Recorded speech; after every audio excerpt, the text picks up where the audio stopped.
Welcome. My name is Chris Berry. I am the board chair of the Louisiana Music and Heritage Experience.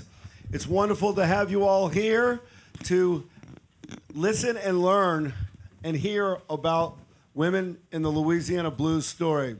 Gwen Thompkins said when we were in the back, we've got quite a bench. I don't know that I would call this a bench.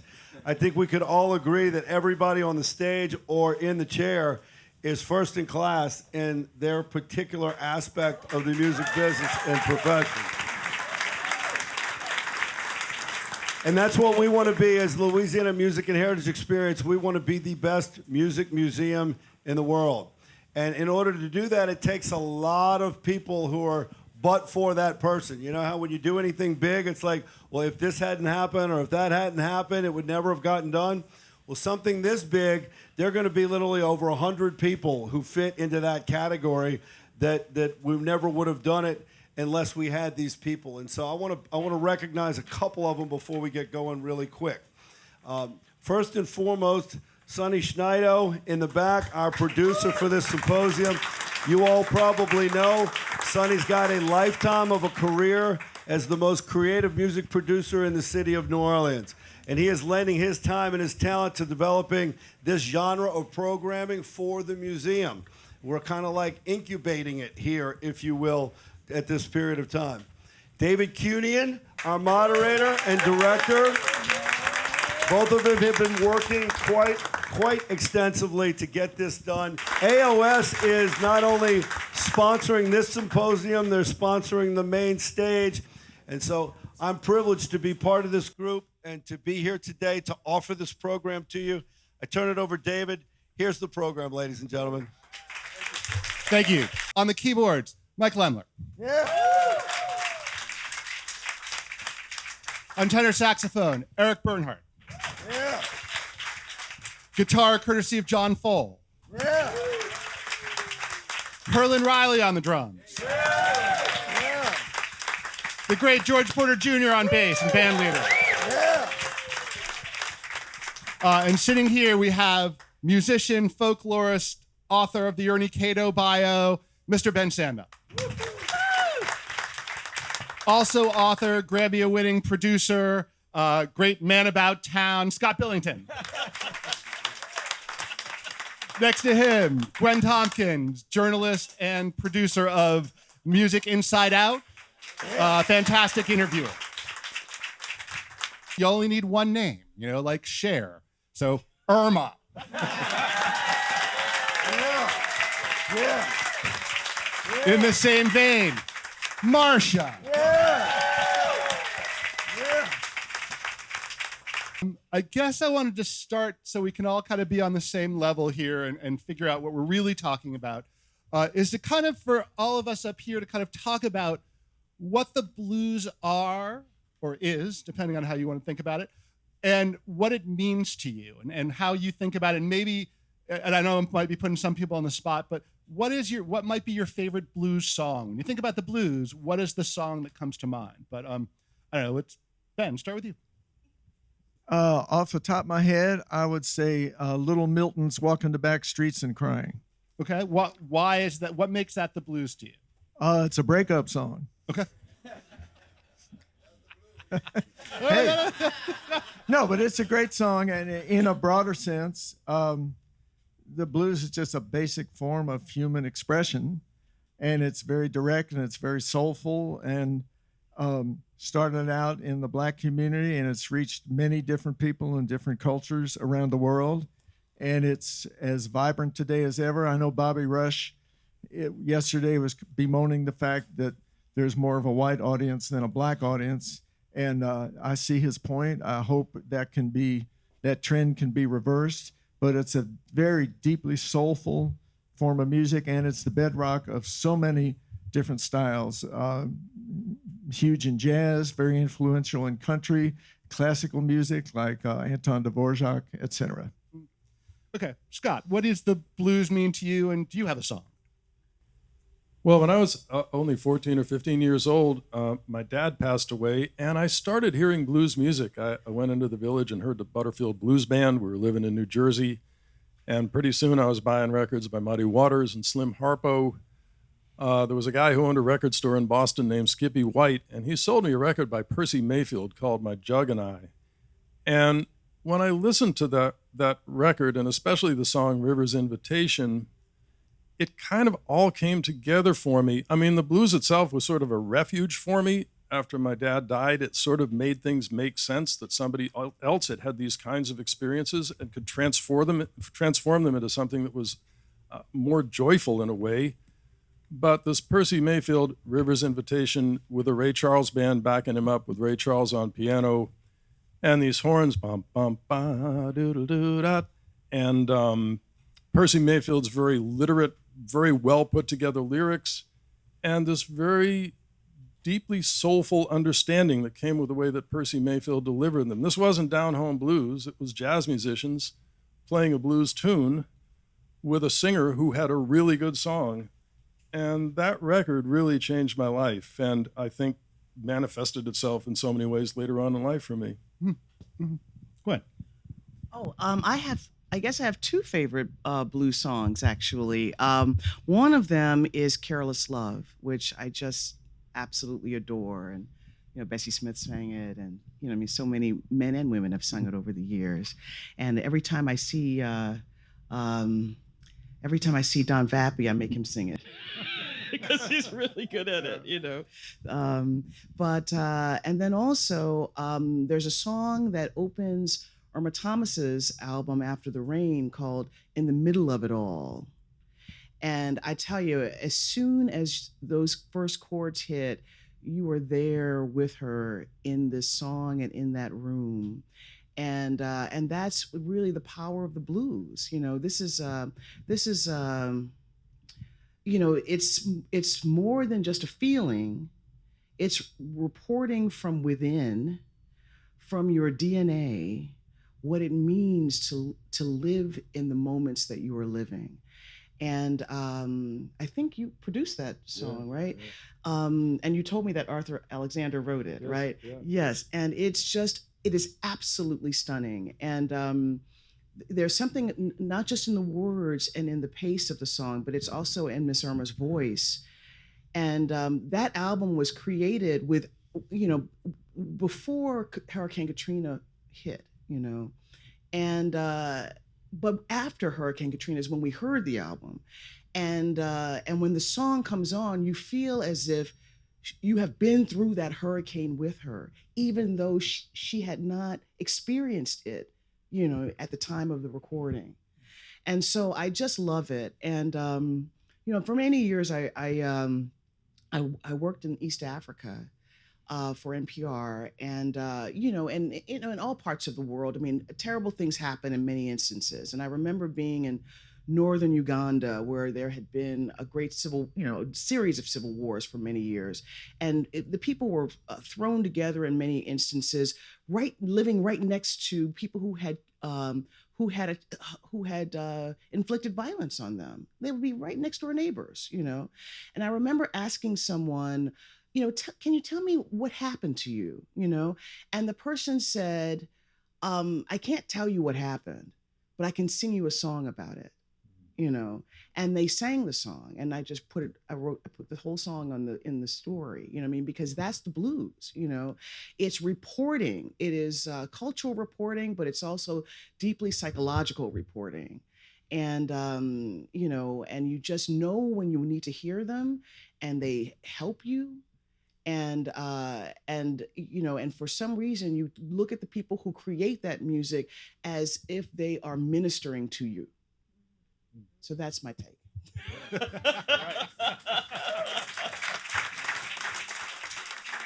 Irma, what is the blues to you, and your possible favorite blues tune? Yeah. Well, I have two. One I wrote when I was in a bad place in my life at that time, and I didn't think anybody gave a damn. And it's called I Wish Someone Would Care. The other one I had been hearing since I was a small child, because my dad on the weekends would play Percy Mayfield and early B.B. King. And the Percy Mayfield song that I find is so prevalent now, it's stuck in my head to the point that I did record it. It's called Please Send Me Someone to Love. And the first line is, heaven, please send to all mankind understanding, and peace of mind. And we need that more now than we've ever needed in our entire lifetime.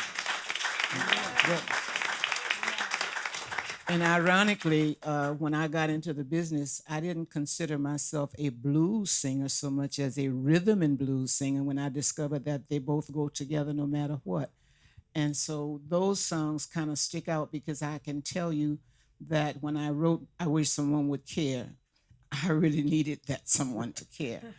And eventually, over time, I did finally get someone who really gave a damn about me and not about the money or not about anything else that was concerning me, because they didn't know who I was at the time they met me.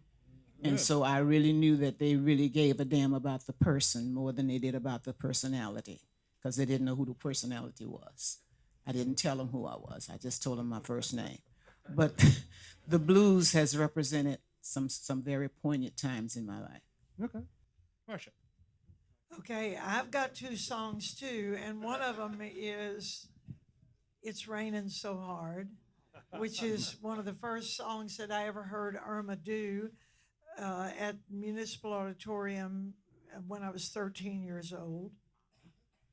And she did You Can Have My Husband, which was also a piece of work for me. And she was pregnant out to here.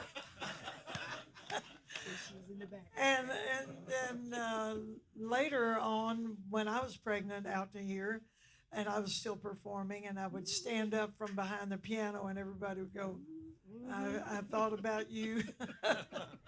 And the other is I'd Rather Go Blind by Etta James, which is a piece of work for me, and just something that is real to me and has so many thoughts and sympathies and imagination. So that's my two. I wanted also then to, Gwen, you brought up Bessie Smith. I want to just talk for a sec about the way, about when blues kind of started and became popular in the 20s. It was mainly women singing it. There were few, if any, men singing it that were popular. And do you guys want to kind of explain what that was like, 20s blues and stuff? I think you're referring to recorded blues. Recorded blues, yeah. Because the blues have been sung for much longer than that, Right. So we're talking about the late 19th century, and people of all, of Black people of all stripes, were singing it from the South on up, geographically. But in the early 20s, that's when Mamie Smith came out with her big hit, Crazy Blues, which was this thing sold 1 million copies in 1920, right? And then that opened up the door to what people have considered to be classic blues, the concert blues, the female singer who's standing in a beautiful gown, on the stage of Carnegie Hall, singing the blues. And so that included, of course, all the Smiths. There were so many different Smiths, right? Mamie and Rita and who else were there? Clara, exactly. Trixie Smith. A lot of Smiths. They weren't related, but they were very talented. And Bessie, of course, came to overshadow all of them. And she was from Tennessee, and came from a life that most people don't recover from.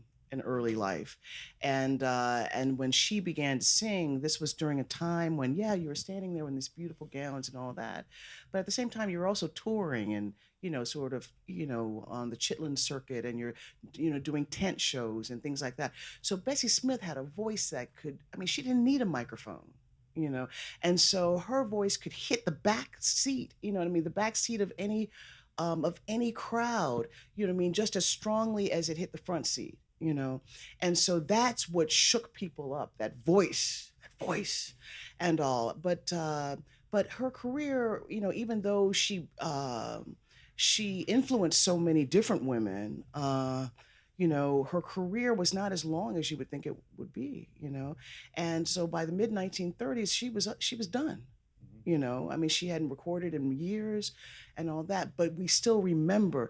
And And the thing about it is that, it's not just, we've all been taught to learn, to think about music within genres, just as Miss Irma and Marcia Ball were saying, whether it's R&B or whether it's rock and roll or whether it's jazz or what, but it's all the same. And the blues is hiding in all of these musical forms, And so, so subsequent singers,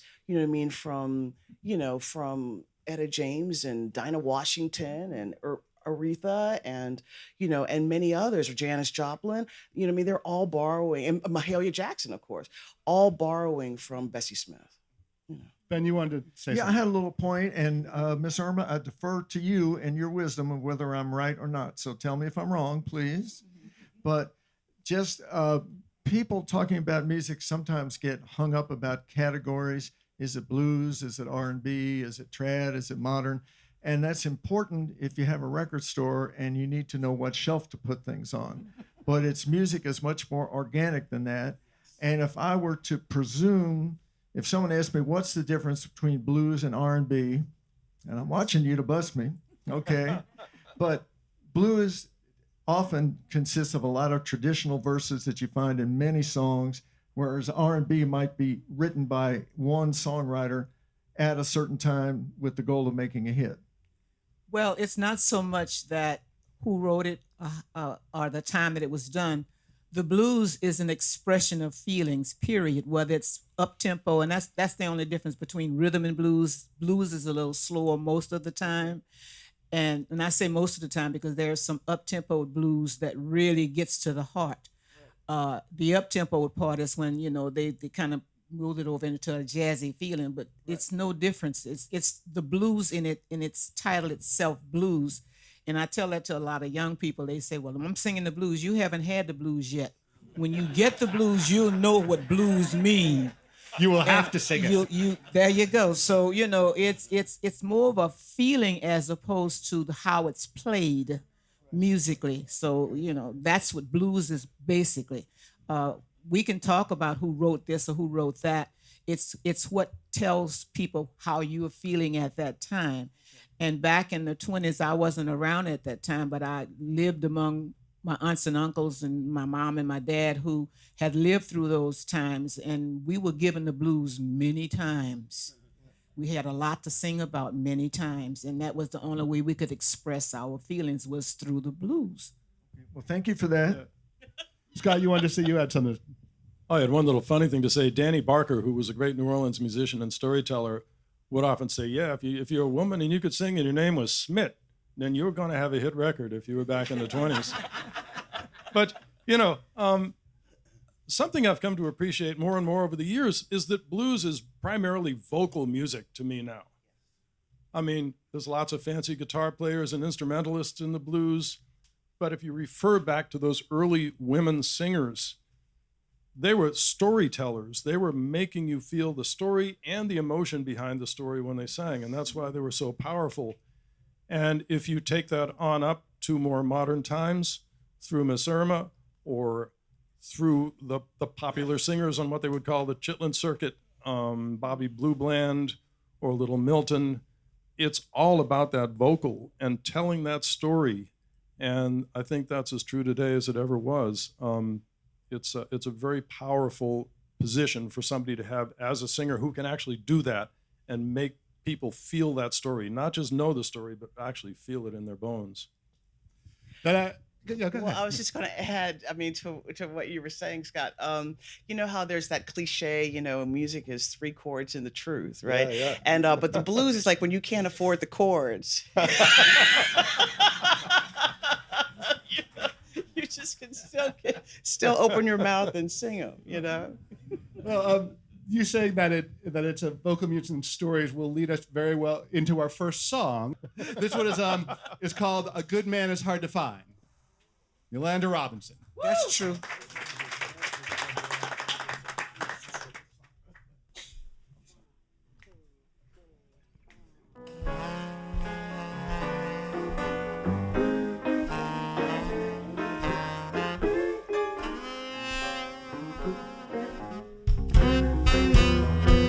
Well, a good man to find. You always get the other kind. Just when you think he's your pal, you turn around and find him with some other gal. You rave and then you pray that he's lying in his grave. So if your man is nice, take my advice. Hug him in the morning, kiss him every night. Give him plenty love and treat your man right. 'Cause a good man nowadays is hard to find.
Him with some other gal. Oh, you rave, then you pray. You'll find him lying in his grave. So if your man is nice, take my advice. Hug him in the morning, kiss him every night. Give him plenty love and treat your man right. 'Cause a good man nowadays is hard to find.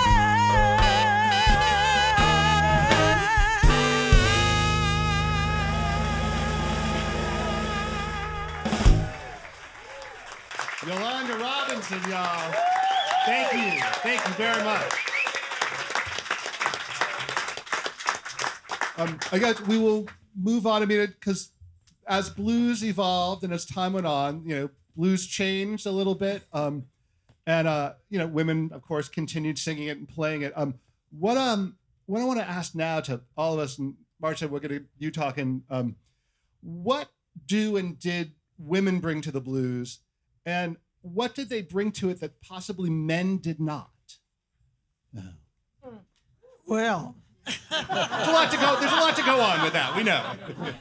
we have a story to tell, and we have a lot of experience, and we've had good luck and bad luck, and good times and bad times, and that's always been what we then put out as songs and music, and so that's what I think that we do. Well, I figure women have,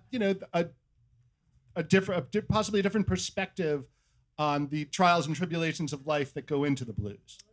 Yeah. Yeah,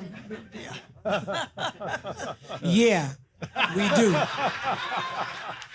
Mainly because most of the blues that you hear men sing, they're singing about their love a situation that they see some lady that they fall in love with or what have you, and they don't sing about the real sides of their affairs with the women.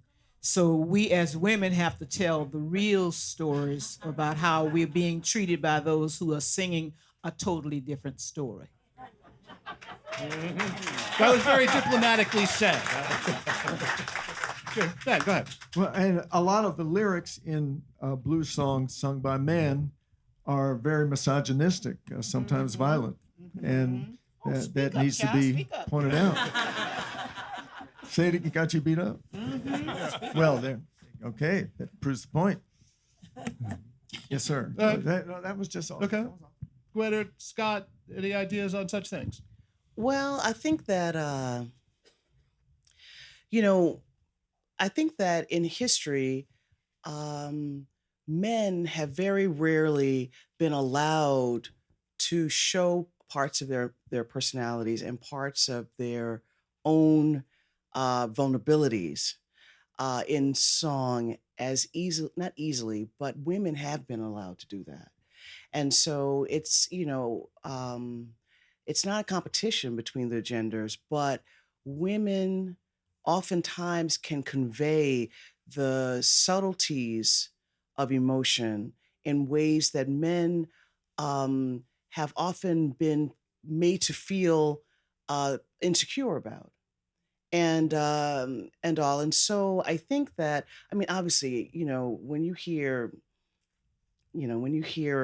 anybody singing something real, it's going to move you. But the thing about it is, to speak to what these incredible performers have said, is that, in a lot of communities, and most of America was not in big cities in the beginning of the blues. In a lot of communities, the most beautiful thing you were ever going to see was a woman. But oftentimes the women weren't treated like the most beautiful thing that a person might see. And so I think that it's true. People are testifying to their experiences. And the men have to find other ways, or at least in the early days, had to find other ways to testify. And all. And so as the years go on, maybe you gravitate toward, to the performer, and I often do, to the female performers who had more leeway to say exactly what was on their minds. And the other side of that coin, too, is the fact that in the South especially, men and boys are told men don't cry. That's the worst thing in the world you can tell a young boy. If men weren't supposed to cry, why were they given tear ducts? And because they're told men don't cry, they don't have an opportunity to express what they truly are feeling. And they don't have a way other than to sing the blues to let those feelings come out. So the worst thing you can do for your children, especially your boys, is tell them don't cry. Let them have those tears flow so they can feel better. We women can cry at the drop of a hat if we need to. But men didn't have that back when the blues started out. That was their way of expressing what they truly feel. And even doing that wasn't allowing them to really let their emotions come out like they really wanted to. That was just the best way that they could do it. They weren't able to cry because they were told men don't cry. Scott. When I was thinking about this panel, I remembered working for Rounder Records when it had a record distributorship in the 1970s, when the women's music movement started, and there were a number of record labels that came out then that were recording women, not censoring what they said in any way. There was a woman, I think her name was Rosetta Wirtz, who started a label called Rosetta Records, and she reissued women's blues recordings from the 20s and 30s especially, and she made the argument that the blues gave voice to these women that they otherwise never would have had in any other medium, even if sometimes it was slightly coded. It was a vehicle that allowed these women to express themselves, and she tied these recordings in a way to an early version of a women's movement, a women's power, way of expressing power. And I hadn't really thought of that in terms of how it might relate to this panel, but it came to me a couple of days ago. Well, yeah, that's exactly what this music afforded these women the opportunity to do as artists. Ben. Now I'm gonna write a song called "Men Don't Cry." Well, Miss Irma, getting to back what she said about men and young boys being discouraged from crying. When I said that one of my favorite blues songs is "Walking the Back Streets and Crying," that's for the purpose of not being seen crying. And then the Temptations had that big hit, "I Wish It Would Rain," because a man ain't supposed to cry. So it's a thing, a major thing.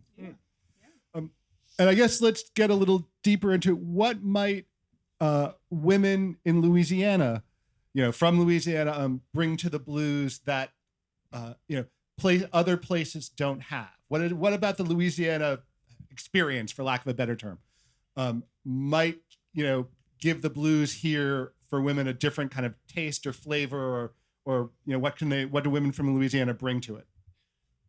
Ironically, early in my career, there weren't very many blues singers, women singers in the South. Carol Fran was a friend of mine at the time, and I knew of her, and we sung some shows together along the Chitlin circuit.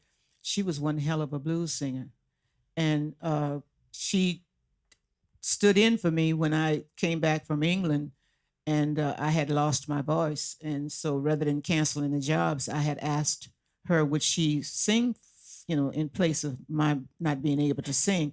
I would show up on the job and Carol would come out and sing the blues like unbelievable. I mean, she told stories that I didn't know she knew with her voice, and she was one heck of a blues singer. But when I got into the business, which was in the late 50s, early 60s, in the South, there weren't a lot of female singers. But ironically, those that were out there were copied from the Mid-South, from the East and the West. They were copied. Not very good, but they copied them. Marcia, did you have an idea about that? What women in Louisiana might bring to the blues that other places don't? Well, for one thing, we have all kinds of influences in Louisiana. So there's Cajun music and Zydeco, which came about a little later. There's soul music. I grew up down in Calcasieu Parish, and there was all kinds of soul bands down there, and so we had all these different influences that also made our blues more interesting, I think, and we had just a lot of interesting situations that we wrote about, and stories that we would tell about just where we were and who we were, and so that's okay. And Carol sang a lot of songs in French, so she was bilingual. And getting back to categories, she was very great at doing jazz standards and country. And she had a version of "Crying in the Chapel," I believe, before Elvis did. It's a very diverse singer. It's true, but there's also, I think Louisiana women also bring a sense of humor to music, that you don't hear oftentimes by other singers from other states.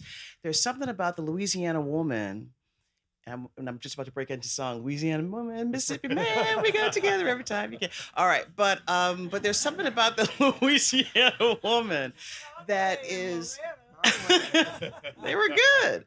Where the women I find who I've interviewed and listened to, they are extremely practical. They are, they are, very honest. And at the same time, they have a perspective on their lives and on their struggles that, it can be kind of funny. I mean, you hear, you can have my husband, but please don't mess with my man. And I mean, that's a damn good song. You know what I mean? And it just goes on and on and on because, sometimes you really feel that way. And I just, there's something that I really appreciate about that. And as I mentioned, I was at NPR for some time in Washington, and we had a lot of musical guests come on the show, on Saturday mornings. So we had a big 17-minute segment at the end of the hour. And so that was all for music or art. And so we had a lot of people come in, a lot of rock and roll stars, a lot of country stars, all these people came in, big names, and they all had very long lists of things that they really wanted us to provide, writers, I guess they call them, wanted us to provide before, they could perform, and how they wanted you to shake their hand, whether they were allowed you to shake their hand, what they wanted to drink, what they wanted to eat, all this stuff, right? Okay, Irma Thomas came with David Torkanowski. They show up, we say, well, Miss Irma, Mr. Torkanowski, what would you like? Nothing, we're fine, And I say, okay, well, this is how the interview's going to go. They go, yeah, that's fine. And then like Scott Simon shows up, and everybody's sitting in front of the microphone, and so we always start with a song. Scott says, "Oh, would you like to sing a song before we start?"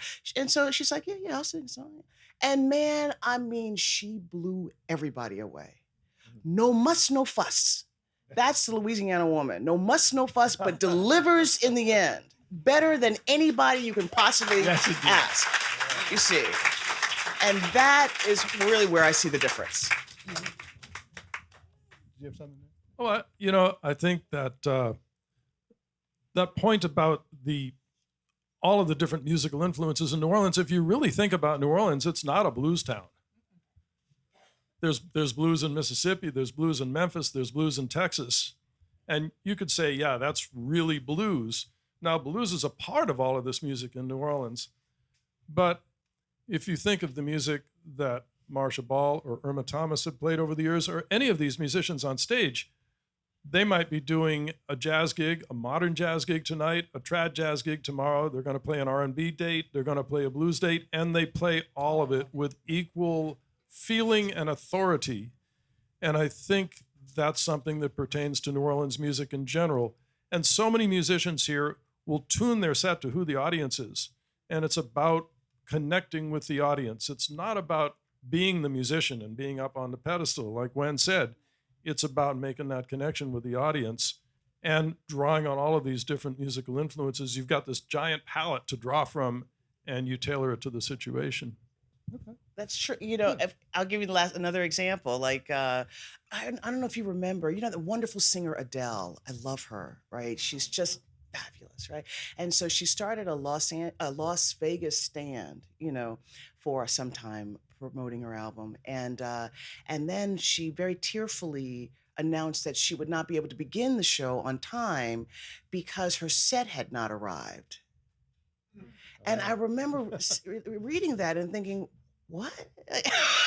What does a set have to do with singing a song? Singing. And I thought, there's not one performer, male or female, in Louisiana that I know who would say, I cannot perform because my set has not arrived.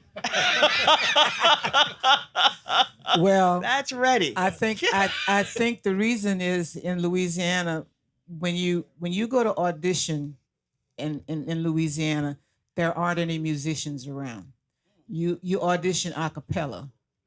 And so it's just as easy for me to sing without a musician as it is with one. We've had several occasions where my backup band, the professionals, one of them couldn't make it for whatever reason. We didn't not do the show because that one musician wasn't there.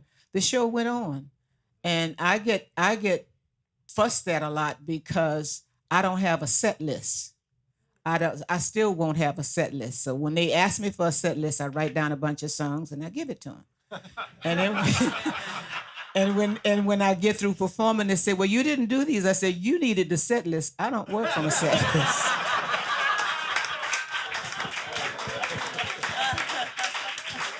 My audience is my set list. And so I feel this way about it, and I think Marcia's beginning to do the same thing.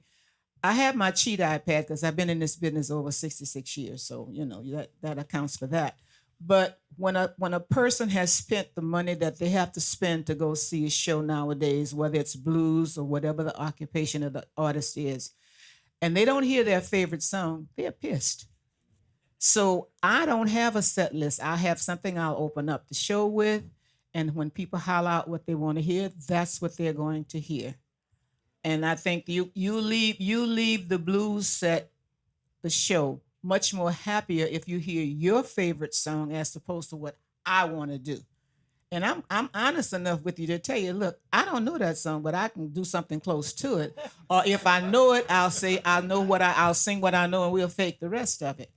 But that's what blues is about. It's not about having all these extras and what have you in terms of the musicians, and a lot of musicians have gone on stage without certain musicians in their band, but the show still goes on and the music is just as enjoyable.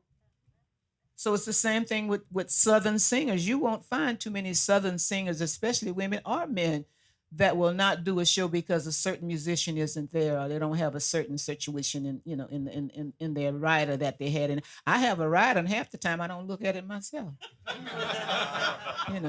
But the Southern singer, and whether it be blues, rhythm and blues, jazz, or what have you, we don't concentrate on what's not there. We come to perform because that's what we enjoy doing. So having had that experience of being able to sing a cappella with or without musicians or whatever that is that they needed to put on their performance, that means they're not comfortable with themselves. I don't drink and don't smoke. Don't need it. I'm just as happy performing for the people that I'm performing for as they are happy seeing me. That's Southern. That's Southern hospitality, and it should flow over into the shows. And that's most of the Southern people that I've worked around. That's how they perform. Okay. Speaking of performing, Marcia, you're going to get up and do a couple tunes, and I guess the first one you're going to do is a Katie Webster tune, right? Carol Fran. Okay, you're going to do Carol Fran. Okay. Yeah. Get up and do Carol Fran. When you're done with that, I want you to talk about Katie Webster. So. Okay. All right. Okay, and as Miss Ball is getting ready to perform, I have to tell a story about her. I interviewed her for Music Inside Out, and we talk about pro. We talked so long that by the end of the interview, her car had been towed away. Well, I parked it on the corner in the triangle that they towed. And it stormed while we were talking too, and I walked out and I thought, where's my car? Gone. Okay, Carol Fran, my good friend, she used to call herself my mom, and she was and Clarence Holloman, my dad, and we played together. Clarence played on one of my records back in the day, and but my favorite experience with Clarence and Carol was at a event called the Cradle of the Music, which was at the Cynthia Woods Mitchell Pavilion in Houston, the Woodlands in Houston, and a friend of mine had put it on. And they had, I think Gatemouth was there, and a gospel choir and all kinds of things. And they asked me if I wanted to include anybody, and I said, of course, Carol and Clarence. And so they came, and they wore white.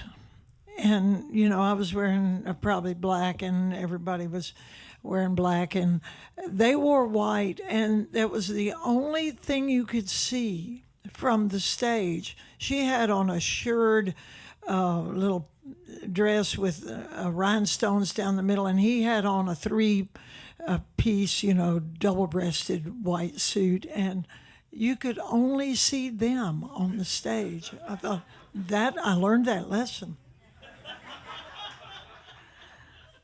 All right. You ready? Ready?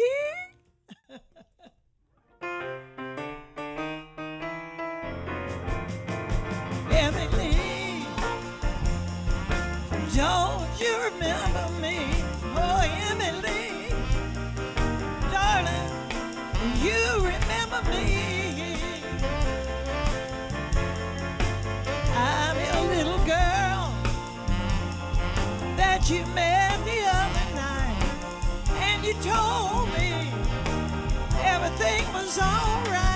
Emily, don't you remember me? Come back where you belong. Don't leave me all alone. What can I do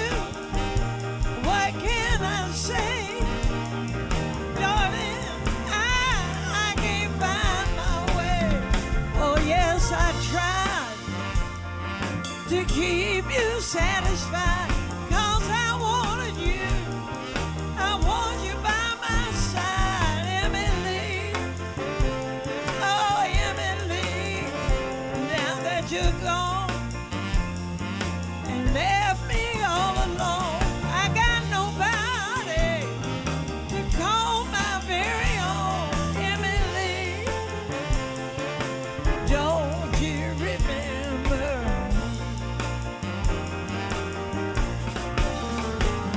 Come back where you belong. Don't leave me all alone. What can I do? What can I say? Darling, I can't find my way. Oh yes, I tried to keep you satisfied, 'cause I wanted you. I want you by my side, Emily. Oh, Emily, now that you're gone, left me all alone. I got nobody to call my very own, Emily. Don't you remember?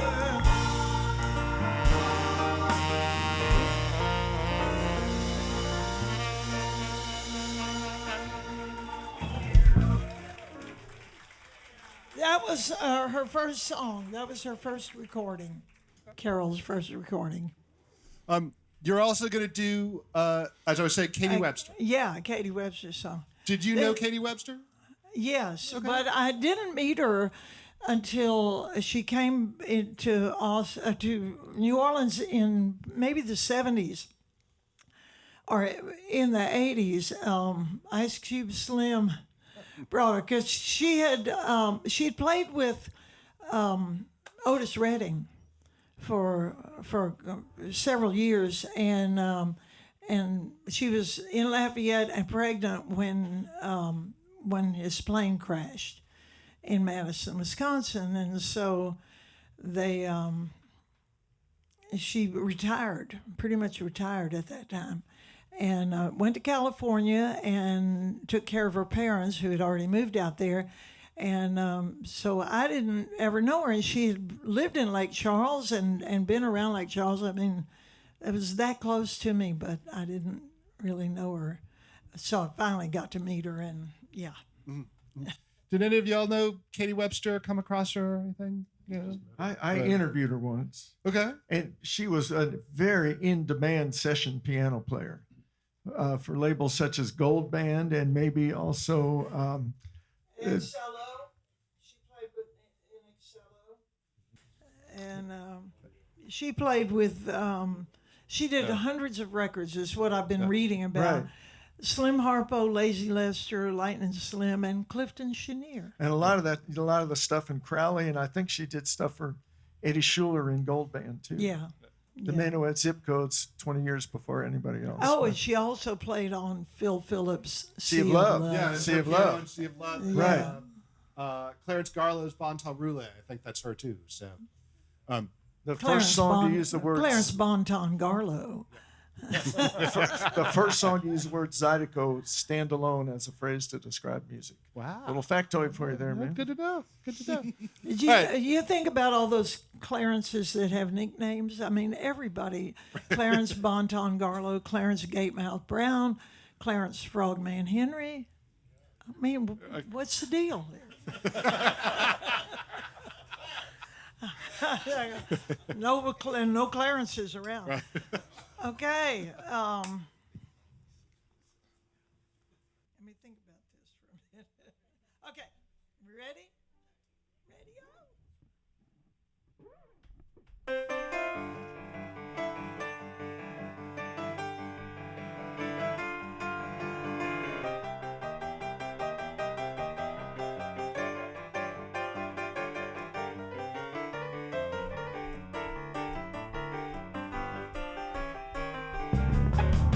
People keep talking, I just don't know.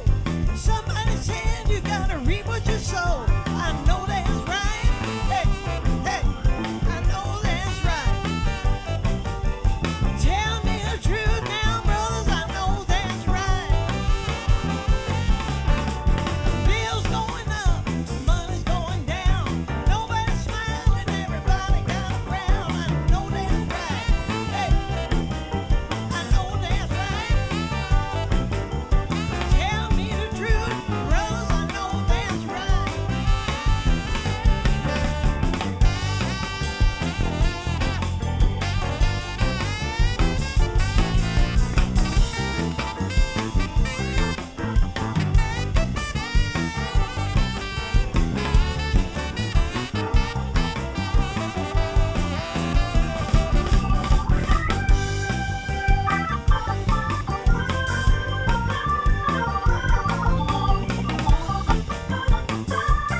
Marcia Ball.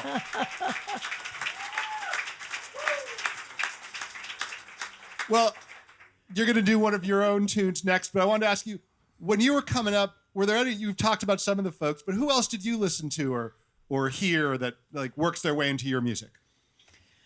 I listened to Slim Harpo, who was I went to school in Baton Rouge, and he was just across the river in Port Allen when I was going to school there.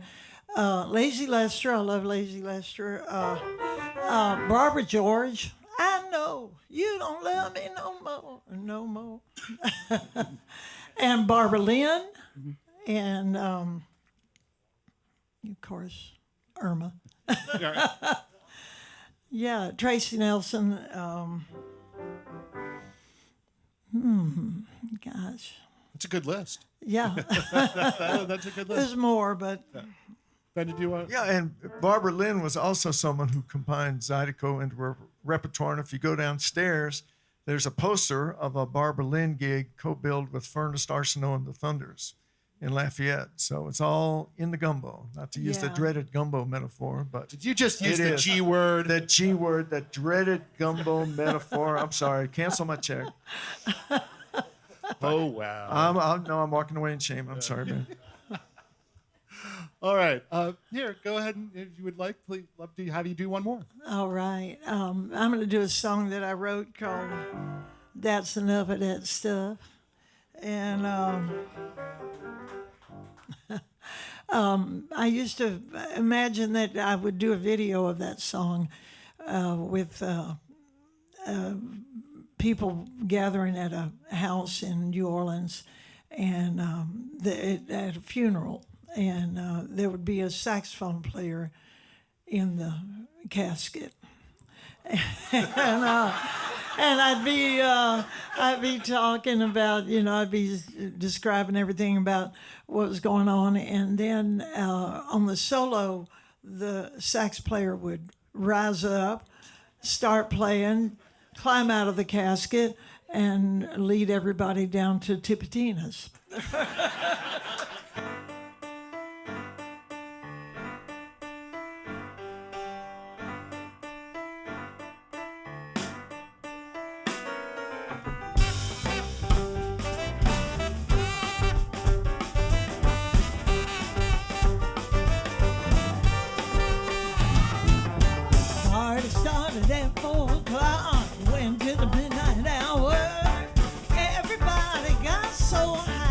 They couldn't get much higher.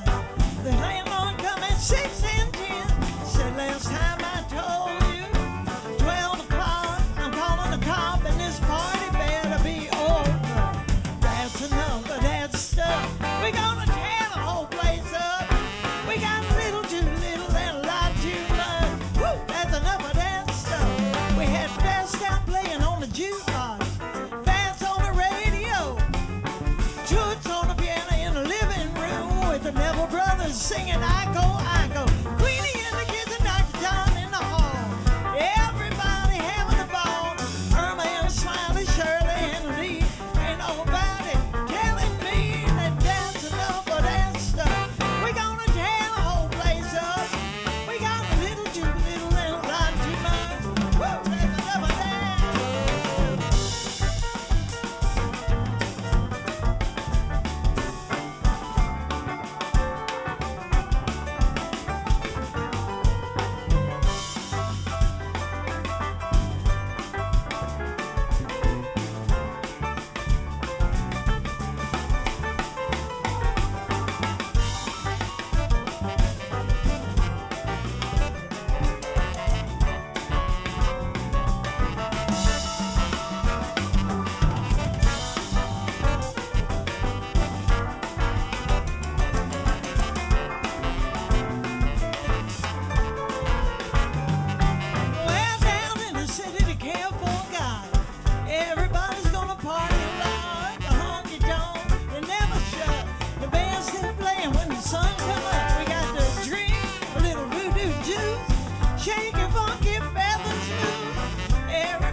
Marcia Ball, y'all give it up.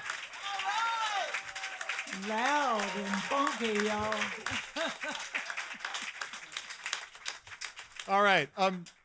Irma, you're going to get up in a couple minutes and perform, so I want to kind of focus on your career and how you have gone about your life in music and stuff. One thing I wanted to ask you, and we could all comment on this, for you as a female singer coming up in Louisiana, New Orleans, what did it take for you to do it? What did it take for you to survive in that world, to thrive in that world? It's called survival and 4 kids that needed to eat. I never really thought about singing as being a way to earn a living. So I had always looked for a job. And because of the storm called Camille, I moved away to California to see if I could regenerate my career, and it didn't work out too well. But in a way, it worked more ways than I thought it would, but it helped. At least my kids were able to eat. And I learned how to do some other things that added to the fact that being a survivor, you learn how to do other things. When I left here to go to California, I didn't have a where to stay. My Aunt Rose was living at the time, and I stayed with her for a brief moment. And when I would go to those California clubs to try to get club dates to work with them, they told me I had to pay them. I said, like hell. Well, at the time when I went out there, Wish Someone Would Care had been number 17 in the nation. Why should I pay a club owner when, he gonna make money and I'm not making anything? So I went and got $1.75 an hour job at Montgomery Ward's. And so while working there, they asked me, had I ever worked in sales? I said, yeah, I've been selling me for the last years or so. And they looked at me kind of strange. I said, no, I wasn't a street woman. I said I was an entertainer and I had records on the market and time is on my side. And I started naming some of them. They said, oh, you a singer? I said, yeah, I'm a singer, but I need a job. Right. And so they gave me a job and I worked in lingerie for like 6 months. And then they had an opening on the floor to serve vacuum cleaners and sewing machines. And I would cut out my children's clothing at home and I would sew it up on the machine at work. And that was demonstrating the sewing machine. Well, it worked. And then I wasn't getting any work singing wise in the Los Angeles area. So I moved to Oakland, California. And there I was able to do some night work on the weekend singing gigs. And once again, I never thought about what I did in terms of singing as a career of stardom or anything. It was my way to provide food for my children and feed and clothe my family. So when I would leave to go out to work, I would tell the kids, I'm going to work. Y'all do such and such and such while I'm gone. And it worked out for me. So, and I still have that same attitude. It's a gig, but to me, it's fun. And I'm getting paid to have fun. But I never thought about it as being hard times because I didn't have time to think about hard times. I had to survive. And survival was getting a job. And I tell most young people who come up to me and ask me what to do, I say, make sure you have a day job because singing always provides you with what you need. Scott, you wanted to say Yeah, something. I thought I could add something to that. Jeanette Downing and I have been writing Ms. Thomas's biography with her. We're just about done with it. And she told a couple of stories about being the only woman in the room when she started working with Alan Toussaint and his musicians. They would just get together at his parents' house and work through the material. When she started working on the road, she played a circuit kind of here to Florida, sometimes into Texas, booked by a guy named Percy Stovall, who was a very businesslike, about business booking agent in New Orleans. And sometimes the car would break down on the road. And it was up to the musicians to get that car fixed and running again. And at that time, Ms. Irma learned quite a bit about the functions of an automobile and how they worked.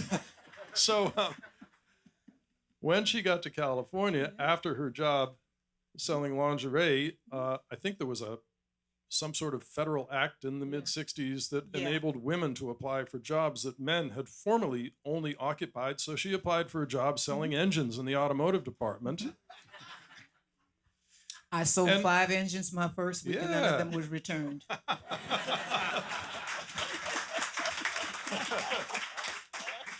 So there you go. Yeah, survival, but it's yeah.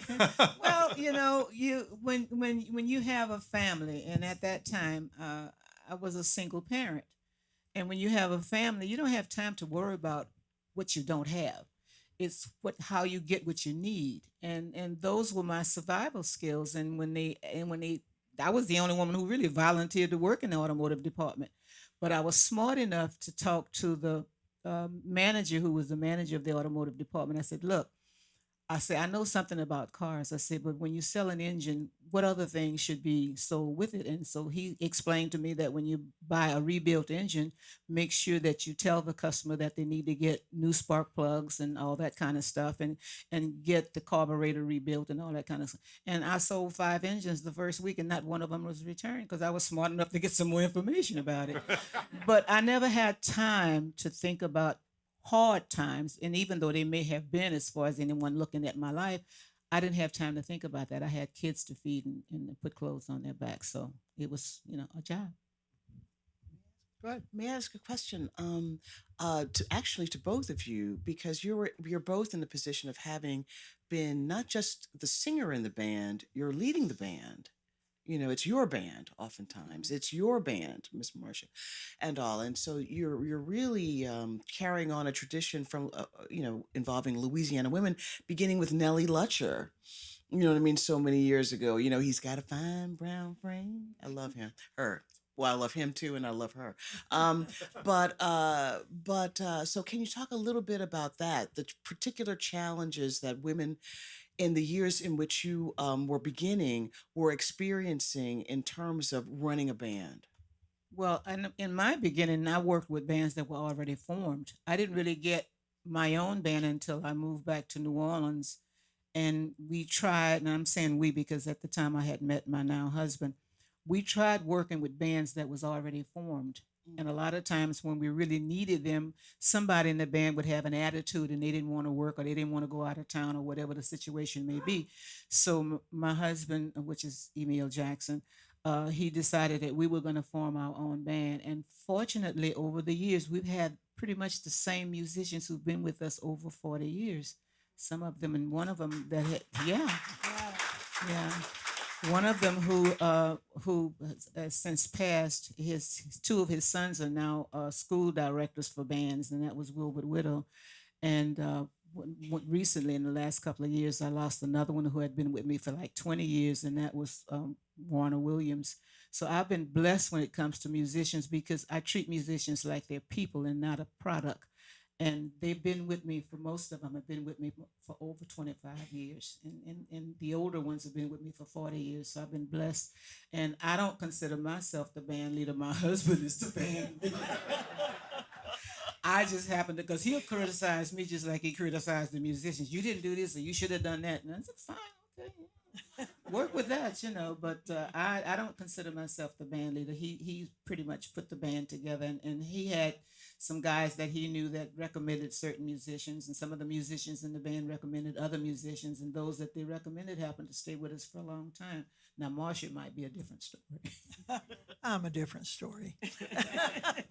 I got my first band in Baton Rouge when I was in college, or dropped out of college, and joined a wonderful band in Baton Rouge. And then how I got to Austin was that when the band broke up, one guitar player moved to Austin and the other moved to San Francisco. And we thought we were going to San Francisco, my first husband and I, in an Austin Healey Sprite with everything we owned, including a guitar between the seats. And but we got to Austin and stayed with the first guitar player, and we just never left. We fell in love with it. And there was a guy. We went to the lake. We went to another beautiful river, and then we went to a party, and there was a guy playing on the front porch of this party named Bill Neely, who was just the most wonderful singer, country, but blues singer. And I just thought, if I can live here and have this, I'll never want to go. So I got in another band there, a country band, And then I just have been lucky.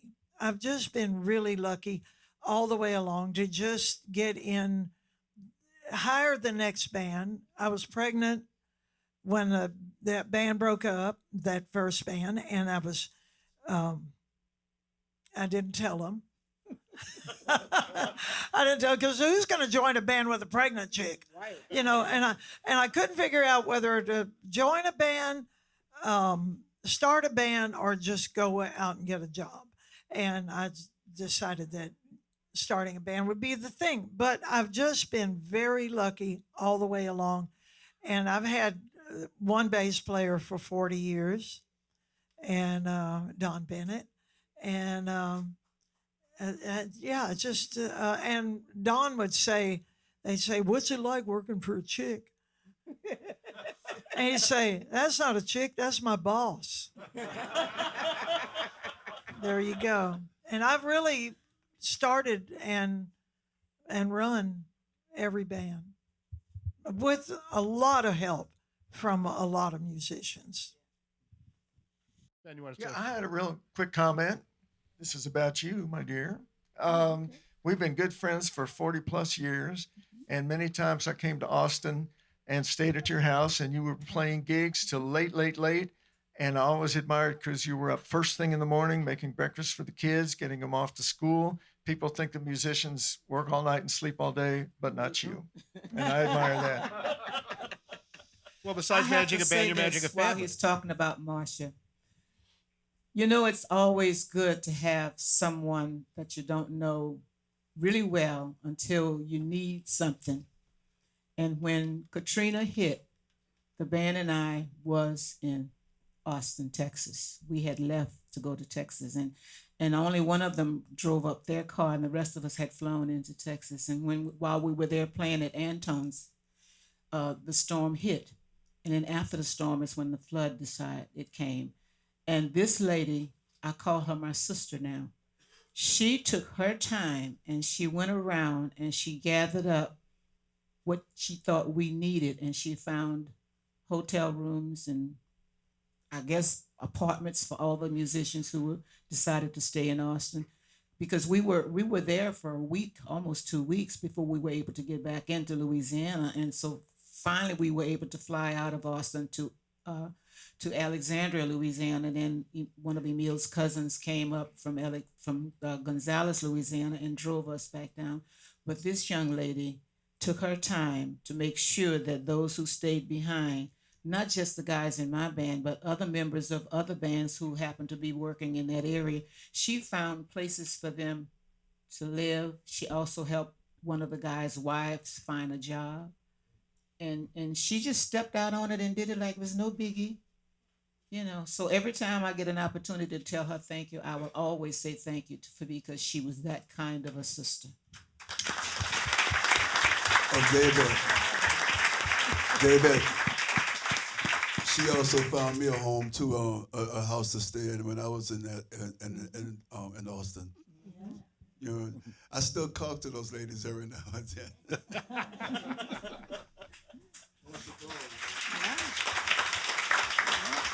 All right, y'all. I think we've been waiting long enough. Irma, would you grace us with a couple songs? I don't know, should I? Yeah. Been talking enough, yeah. Okay, I'll scoot down. You feel like getting up and doing your job, sir? Or you gonna sit this one out? You're gonna sit. Okay, you're gonna sit this one out. Okay.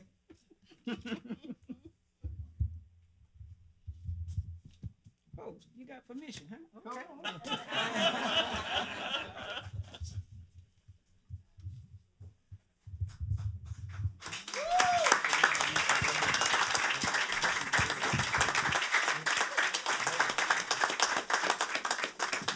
Now, to tell you about professional musicians, we have some up here behind me. I'm getting lazy in my old age, and I refuse to come here early to go over the songs with them because I trust that they know what they're doing.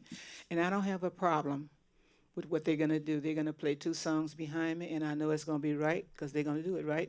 And this young man over here going to make sure that it's right. Yes, my queen. And the funny part about it, he told me I gave him his first gig, and he didn't know what he was doing, but he played the gig. So I trust that he's going to get it right. And the song that I'm going to sing for you is the one that I wrote when I was at that bad time in my life. It's called I Wish Someone Would Care.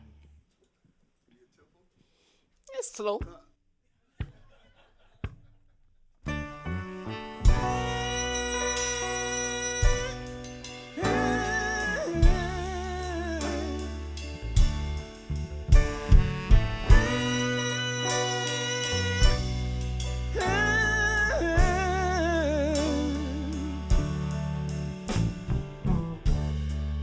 Sitting home alone,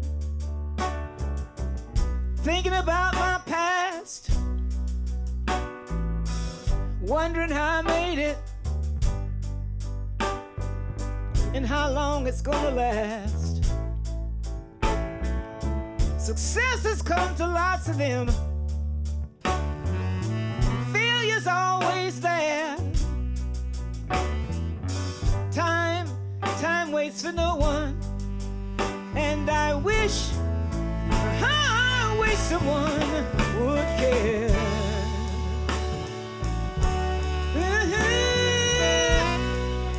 Yeah.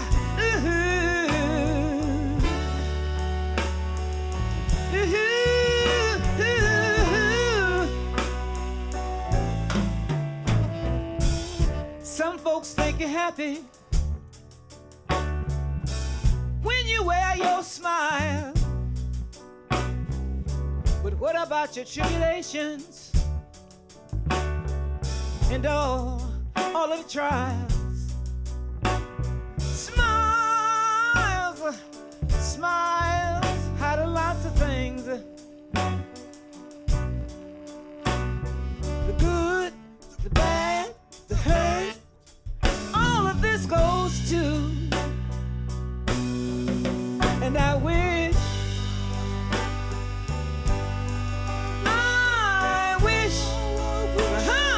someone would care. I wish someone would care. Don't you think someone should care? Or don't you need someone to care? Sit down and think about yourself.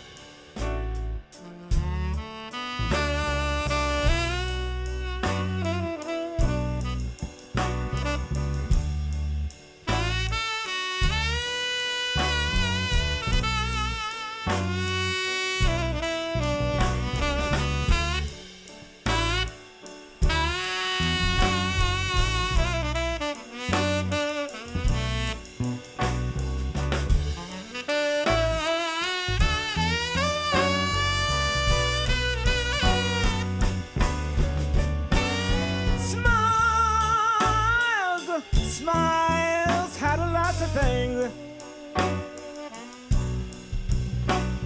The good, the bad, the hurt, all of this goes too. And I wish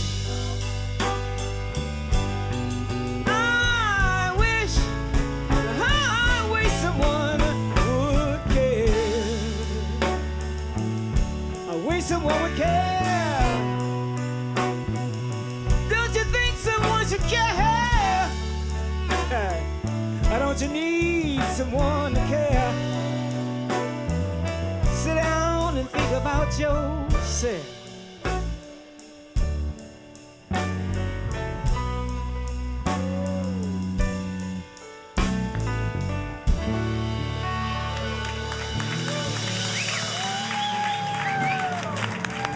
Yeah. Thank you. You played that like you've had the blues before. I'm gonna ask my sister to come up. She's gonna be on the piano. Yeah. And we're gonna do, you could have my husband, but please don't mess with my man.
man keep me in state. Ain't that nice? You can have my husband.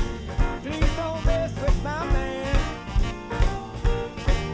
Telling all you women, won't you all understand? I'll play your blues now, man.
All right, we're gonna get a drummer some.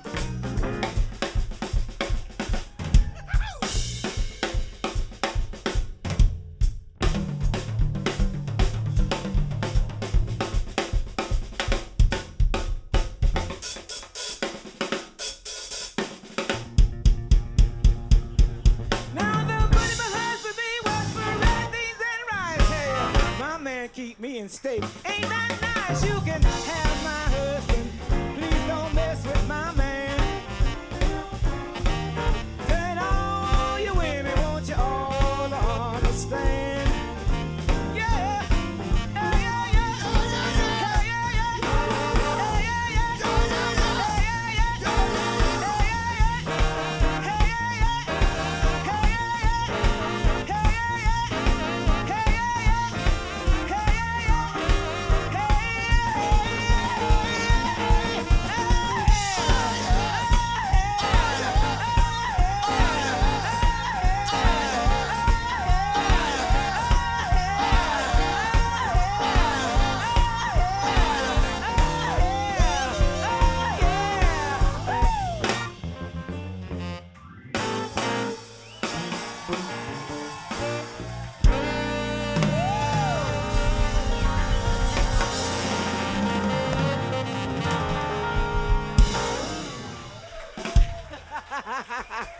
Yeah. Irma Thomas. Yeah.